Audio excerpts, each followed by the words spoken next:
How's it going, guys? Football-ManagerYouthDevelopment.co.uk here. In this episode, we're going to take a look at how to pick a preferred move for your players. When you are playing Football Manager 2016, it is possible to train your players to learn additional moves. For example, you might have a left-sided winger who you want to run with the ball more often, or you might have a midfielder who's really good with his vision and passing, and you might want him to play more through balls. It can be quite tricky to know exactly how to train your players and what preferred moves would be best for him, so in this episode this is exactly what we're going to be taking a look at. So to start this video off, what we're going to do is just have a look at the type of preferred moves that you can train your players on, and then we're also going to have a look at where you can actually find the preferred moves that your players have got. So you can either go to the profile of the player or the information screen, and it's pretty much always over to the right hand side. Personally, I do prefer having a look at the information screen, as this gives you information of where they're actually able to play, gives you information on their role suitability, where they're natural at, how strong their left and right feet are. So yeah, this is the bit that we're having a look at in this particular episode. So just a player like Ander Herrera, for example, who obviously plays for Manchester United, we can see that he likes to play 1-2s, gets into the opposition area, and he also likes to play shots. If you decide that there's a particular preferred move that you think might be quite suitable for a player, all you need to do is, if you click on the player, go to development, then click on training. The top right hand corner here, you'll see new preferred move, and what you can do, if you go to any, you can go to any of your coaches basically, but you have different categories. Obviously these categories are broken down into what the player can do. Some of the kind of more important ones, I guess, if you have a look at the movement training and the passing training, obviously if you're looking at a player like Depe, who's obviously, he can play as a striker or left midfielder, you're not particularly going to be looking at the defending training.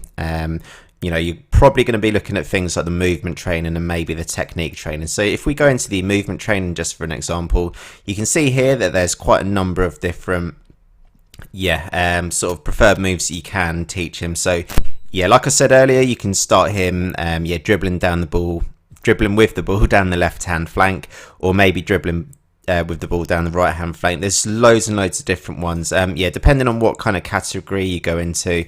There's all kind of different type of ones that you want to that you might want to train your player on. So the thing is, how do you actually know exactly what preferred move you want your player to have? So what I'm going to do, I'm just going to click on the tactics screen really quickly. So personally, I think the best place to start is having a look at your tactics screen. So just as a real quick example, if you had your tactics set up quite similar to this, it would be no good trying to teach your centre midfielder, for example, to run with the ball down the left hand wing. Just quite simply, he's not going to be around that position too much, you wouldn't have thought. So yeah, not really like a good thing to train them on. So personally, I do think the most important thing to have a look at first is probably the shape of your team, and obviously have a look at your team instructions. So if you are noticing that you're like anything basically, so if you're noticing that you've got really fast strikers and you've got a really good target man, what you could do, just for an example, if you do just get a player like if you do get a player like Depe, for example, who's obviously got really good pace and really good dribbling skills and really good flair, then obviously quite a good thing for him to do would be to run with the ball more often. So we can see at the moment that Memphis Depe doesn't actually have that as a preferred move. He's got things like shoots from distance, shoots with power, tries long range free kicks. He does cut inside from both wings, which is going to be quite an important one. So I think personally training him on something like runs with the ball more often. So if we went to movement training, and where has it gone? So we can get Memphis to run with the ball more often. And if you're actually looking at his stats, that's obviously going to be quite a good thing to get Memphis Depe to do, simply because he is actually capable of doing that type of thing. So a really good tip, or something that you can do, you can really do this with any player, but just as an example, if you click on attributes and then you go to attacking, we might want to take a look at the dribbling skills of our players, for example. So we can see here that for Manchester United, obviously Juan Mata has got really good dribbling skills. Obviously, we've already had a look at Depay and with his really good dribbling skills. Anthony Martial as well has got good dribbling skills. So potentially if we went to a player like Juan Mata, we can see here that although he doesn't have a lot of pace and acceleration, he has got really good dribbling skills at 17 and really good flair skills of 17 as well. He's obviously got really good technique as well. And yeah, so potentially you might want him, depending on what position you play him in, you might want him to kind of run with the ball a little bit more often if it suits your tactics. So obviously the best thing to do, guys, really is just to have a look at the player's best attributes and then pick a preferred move based upon this. So yeah, you can kind of do this for any player. So obviously a player like Anthony Martial, we can see here that his one of his best roles and duties is as a poacher. Obviously, as a poacher, you're going to be really heavily reliant on your acceleration, and we can certainly see that Anthony Martial has got lots and lots of acceleration. One of the key things about being a poacher is obviously making sure that you're, on the shoulder of the last defender, and that you're looking to, kind of run onto through balls that are midfielders might be putting through. So at the moment we can see that Anthony Martial doesn't have a preferred move of likes to beat the offside trap, but that is something that you can certainly train him on. So I can't remember which one it's going to be in, probably in this one.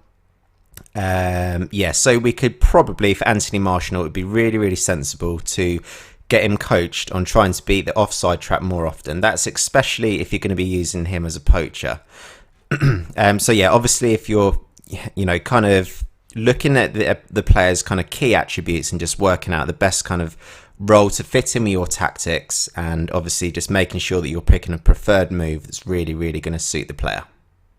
So it's also worth mentioning that the preferred moves can actually work in a kind of better way as well. Just for example, if you do have a player like Chris Smalling, for example, his passing attribute is 8, which is obviously not the best passing attribute in the world, and he's only got a technique of 12, got vision of 7. So clearly for Chris Smalling, he's not exactly gifted at being very creative with the ball. So you can see here this is actually reflected in his roles and duties, where his kind of like worst position, if you like, for a centre back would actually be being a ball playing defender. A really good thing that you might want to do with someone like Chris Smalling, if you go to training and then if you went to passing training, what you could get him to do is to have a simple passing game. So the simple passing game would basically mean that Chris Smalling doesn't have to think about trying to be creative in any way. He's going to just look to kind of get the ball, just lay it off to someone who's a lot more kind of technical with their passing and things like this. So yeah, although in most players you will actually look for their better attributes, you can actually look for the worst attributes in a player, or things that you don't think that he's going to be too good at. And then obviously what you can do is try and use the preferred moves in a better way as well. I'll just give you one more example, guys, just before I wrap up this video. So obviously Eden Hazard, he's not exactly playing too well this season so far, but obviously he's a really, really class player. We can see here that potentially his best role or duty would be as an inside forward. Obviously we know with an inside forward that he's going to be looking to kind of cut inside here with the ball. Obviously with Eden Hazard as well, that he's got fantastic pace and acceleration. Obviously his flair's really good, his technique's good. He's got a dribbling skill of 20 as well. Good, brilliant first touch as well. He's pretty much got everything. So obviously one thing that would be good, and that we know that we would like to train Eden Hazard on, is for him to run with the ball more often. So thankfully he's already got that as a preferred move, but what might be quite a good thing as well for him to train him on, and although his role and duty will instruct him to do this, we can actually kind of encourage him to do it more, but we could encourage him to cut inside a lot more often. What I would probably recommend, guys, is if you kind of look through all the kind of different preferred moves in your players, and just really, really familiarize yourself with just all the different type of ones that you can get. So yeah, it's really important basically that you kind of get a good understanding of how you're going to exactly use the preferred moves, and how it's going to benefit your player, and of course your tactics you're trying to implement. I'm going to call this the end of the video here, guys. Obviously, if you do have any sort of questions about this, then please do ask me if you're watching this on YouTube. Do hit the like button if this has helped you. And of course, do subscribe to the channel, and we'll be back very, very soon for some more Football Manager videos. Thanks for watching.